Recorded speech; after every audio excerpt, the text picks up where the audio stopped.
Você acha que diante desse cenário, você falou que ainda é muito cedo para avaliar qualquer resposta efetivamente, que foi uma resposta ou não, mas você acha que diante do que está posto, a tensão permanece nessa região?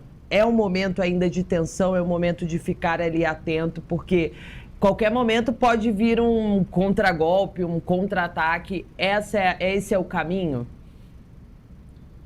Não há dúvida, Yasmin. As tensões ali elas estão sim maiores a cada dia que passa. Isso porque a gente não está falando só de uma guerra entre Israel e o Hamas, ou agora depois desses ataques possivelmente entre Israel e o Irã também, mas essa região envolve muitos atores diferentes, como os próprios Houthis no Iêmen, no Hezbollah, no sul do Líbano ali, trocando ataques com o norte de Israel, outras milícias iranianas também no Iraque, na Síria. Então, quando a gente tem um número muito grande de diferentes personagens envolvidos, nós aumentamos também as variáveis. E que variáveis são essas? De você ter um ataque no qual você não sabe o limite do outro, você sempre sabe o seu limite, você sempre sabe o que vai te levar a entrar com tudo em uma guerra.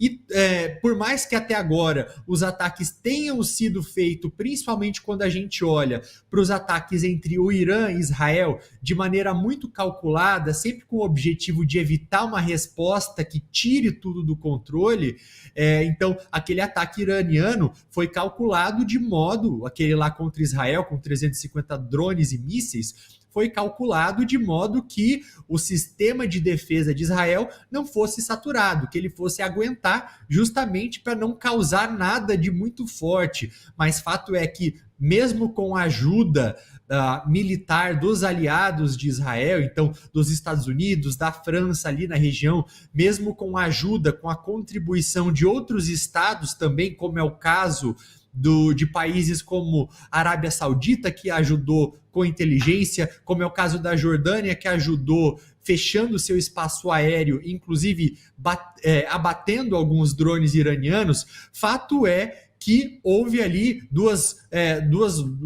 localidades muito importantes em Israel foram atingidas, uma pessoa ficou ferida, mas no caso do erro de um cálculo desses, pode ser que você atinja além do que você esperou, no caso do Irã. Então, existe essa chance, essas chances de riscos constantemente dessas variáveis nessas guerras. Então, não dá para falar que o clima está menos tenso simplesmente pelo fato de que Israel deu uma resposta menor. O que foi isso pode ser considerado uma mensagem de disposição de talvez aí, nesse momento agora, não escalar tanto. Mas pode, a qualquer momento, por exemplo, haver uma mudança na postura iraniana em relação ao seu próprio programa nuclear. Então, haver novas escaladas de agora em diante. Outros especialistas que falam o seguinte: será que dá para a gente comparar? Alguns falam até, se todos esses atores viessem com tudo, a gente poderia estar lidando de perto com uma possível terceira guerra mundial. Esse parâmetro é exagero ou isso poderia acontecer realmente? Yasmin, quando nós falamos exatamente desse conflito isoladamente, o que está acontecendo agora só no Oriente Médio, é muito precipitado falar de uma terceira guerra mundial. Mas o que a gente tem observado em relação aos conflitos internacionais, que são tanto aí na Ucrânia e na Rússia, mais somado ao que está acontecendo também no Oriente Médio, mais as tensões que estão se desenvolvendo também no Mar do Sul da China, a possibilidade de uma possível guerra entre China e Taiwan também. Quando a gente olha para tudo isso através de uma lente macro, né, olhando de longe, qual a conclusão que a gente chega?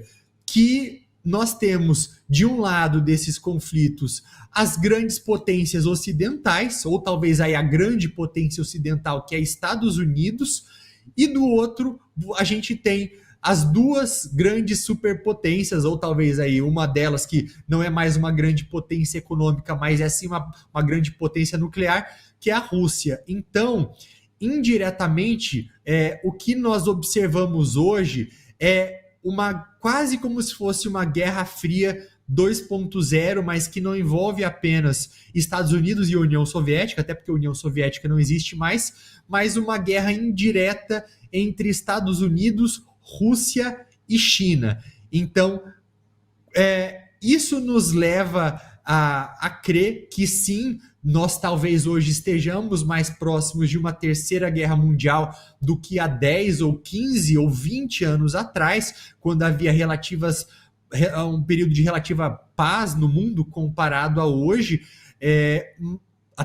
mas por conta de alguns números, algumas variáveis, pelo fato de haver menos diálogo entre os países, por alguns acordos nucleares estarem aí sendo desrespeitados. A própria Rússia saiu do New START, que é um acordo que ela tinha com os Estados Unidos que permitia inspeção nuclear de um país ao outro. Quando a gente olha para isso, pelo fato de não haver linhas diretas de comunicação entre os países, então Taiwan, por exemplo, não consegue falar com o governo chinês quando quer. Isso nos leva a crer sim que nós estamos mais próximos, mas de novo, nada alarmante ao ponto das pessoas terem que se desesperar. Isso é muito importante, a gente tem que deixar claro quando nós estamos falando para um público muito amplo, né? Então, assim, estamos mais perto do que há 20 anos, mas ainda arrisco dizer que estamos longe de uma terceira guerra.